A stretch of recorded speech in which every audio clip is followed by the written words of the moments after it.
as we love ourselves. When we feed the homeless, when we go and assist the elderly, when we go to the nursing homes, and we visit the sick and the shut-in, just to name a few.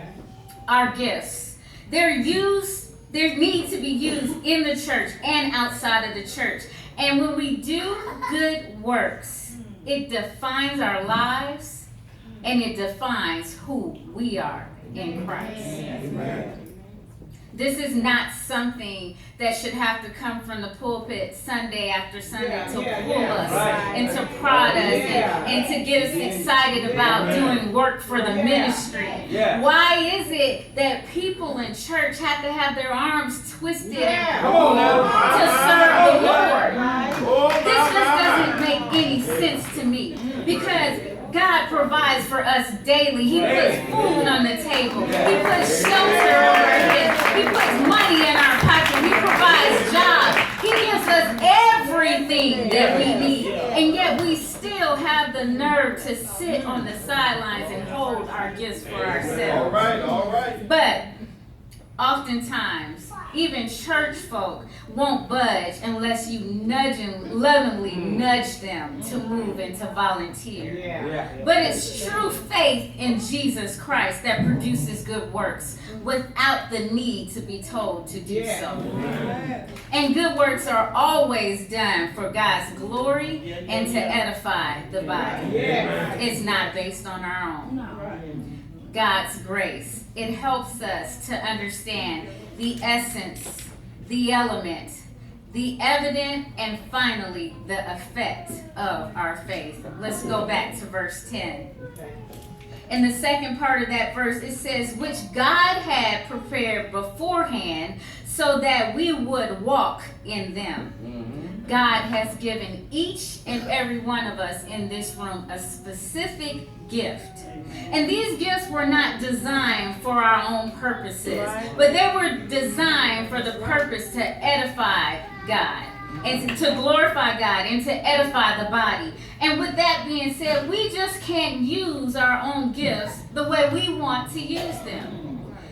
I remember when I was in seminary, and I had gone to seminary for one specific thing, but God was calling me to another thing. And for time over time, I kept saying, no, that's not me. I don't want to be in front of people. I don't want to be in the spotlight. I want to serve in the back. But I wasn't walking in my purpose. I wasn't walking in my lane. And time after time, I had to go through trials and tribulations, and I had to walk down roads that I probably didn't even have to go down because I was not being obedient to what God had called me to do. And it's when we walk in our purpose that we can glorify God to the way He needs to be glorified. It's when we walk in our purpose that we can be used in a way that only God can use us. Otherwise, we may be doing good works, but we're not walking to the fulfillment that God has for us specifically. And ladies, many of you, including myself, may have children. I have stepchildren. But you may understand this example because you provide for your children. That's your first priority, is to take care of your child. And so you may work 2 or 3 jobs to make sure that you have food on the table, especially if you're a single mother. So let's say one day you just decide, I want to bless my child with a specific gift. And this particular gift, it costs you a lot of money. Maybe even costs you 1 month's worth of your salary. And so you do everything you can, and you're excited about giving your child this gift. And on the day that you decide to give your child the gift, they look with anticipation and excitement. Oh my goodness, I have this gift, and they're just tearing off the wrapper to see what it is. But 2 or 3 days later, you go into your child's room and you see this expensive gift that you labored over and you did all these things to get, and it's inside of his or her sock drawer.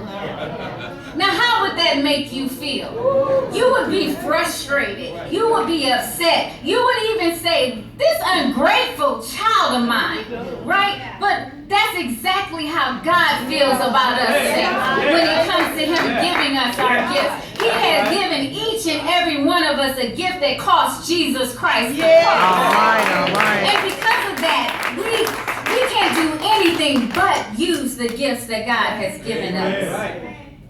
So often we devote ourselves to other gods, the God of reality TV, the God of empire, scandal, how to get away with murder.